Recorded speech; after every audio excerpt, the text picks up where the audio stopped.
warahmatullahi wabarakatuh. Nama saya Muradmi dari kelas SA, NIM 110000121011. MIT Bahasa Indonesia. Pertanyaan yang pertama, apa ragam bahasa dan ciri-ciri? Jawabannya, ragam Indonesia dan ciri-cirinya. Referensi internet kumparan.com. Indonesia terdiri atas berbagai macam suku, budaya, agama hingga bahasa. Dari unsur lain, bahasa menjadi media komunikasi yang digunakan seseorang untuk menyampaikan sebuah pesan atau informasi kepada pihak yang dituju. Perlu diketahui bahwa bahasa Indonesia juga memiliki ragamnya masing-masing.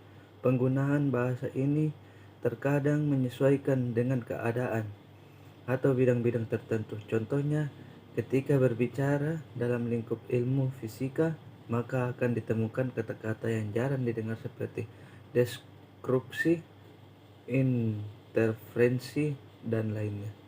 Sehingga dapat disimpulkan bahwa ragam bahasa Indonesia adalah variasi kata-kata berdasarkan pemakaian, topik yang dibicarakan, hubungan pembicara, lawan bicara, orang yang dibicarakan, serta medium pembicara. Dilihat dari media atau sarannya, bahasa Indonesia dibedakan menjadi dua, yaitu ragam lisan dan ragam tulisan. Ragam lisan adalah ragam bahasa lisan merupakan bahasa yang dihasilkan melalui alat ucap dan fonem. Sebagai unsur dasarnya, ciri-ciri dari ragam lisan ialah memerlukan orang kedua atau teman bicara, tergantung situasi, ruang, dan waktu. Tidak harus memperhatikan unsur gramatikal, namun memerlukan intonasi serta bahasa tubuh.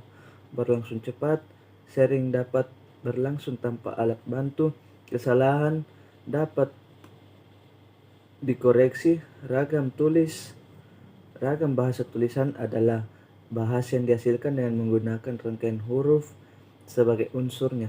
Ciri-ciri dari ragam bahasa tulisan yaitu tidak memerlukan orang kedua atau teman bicara, tidak tergantung kondisi, ruang, serta waktu. Harus memperhatikan unsur gramatikal, berlangsung lambat, selalu memakai alat bantu, kesalahan tidak dapat langsung dikoreksi, hanya terbangun dengan tanda baca. Nomor 2, perbedaan bahasa Indonesia dengan bahasa hukum. Jawabannya, perbedaan pertama yaitu bahasa Indonesia mendefinisikan sesuatu secara luas atau umum. Linguistik bahasa itu banyak cabangnya. Bahasa yang menjelaskan khusus tentang hukum itu biasa dikenal dengan linguistik forensik. Intinya, kalau linguistik forensik membahas tentang bahasa yang digunakan dalam persidangan, bahasa kejahatan yang dipakai untuk menganalisis bahasa pelaku kejahatan saat diintervensi. Nomor 3, pedoman umum ejaan bahasa Indonesia.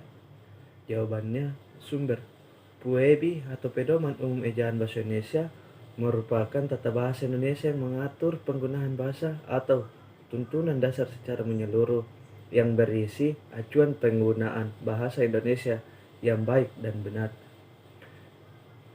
Di mana ruang lingkup PUEBI yaitu huruf, penulisan kata, pemakaian kata, tanda baca, dan penulisan unsur terapan. Yang keempat, bahasa baku dan non-baku.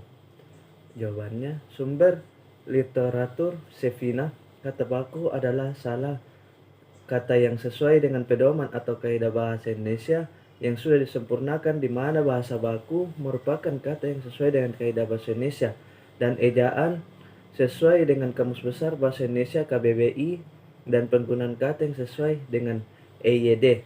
Ciri-ciri kata baku. Yang pertama, tidak dipengaruhi oleh bahasa daerah. Yang kedua, tidak dipengaruhi bahasa asing.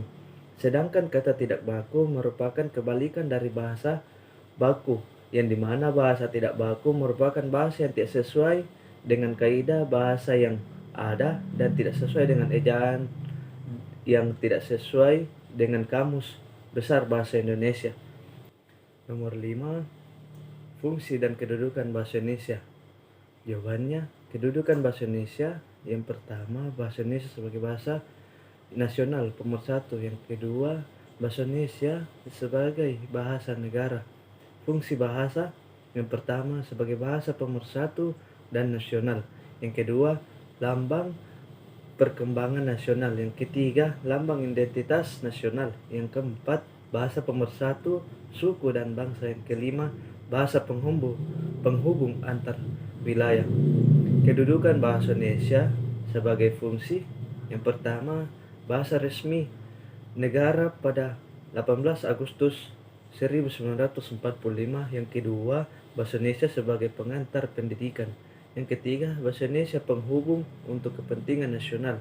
Yang keempat, bahasa Indonesia sebagai bahasa pengembangan teknologi dan budaya.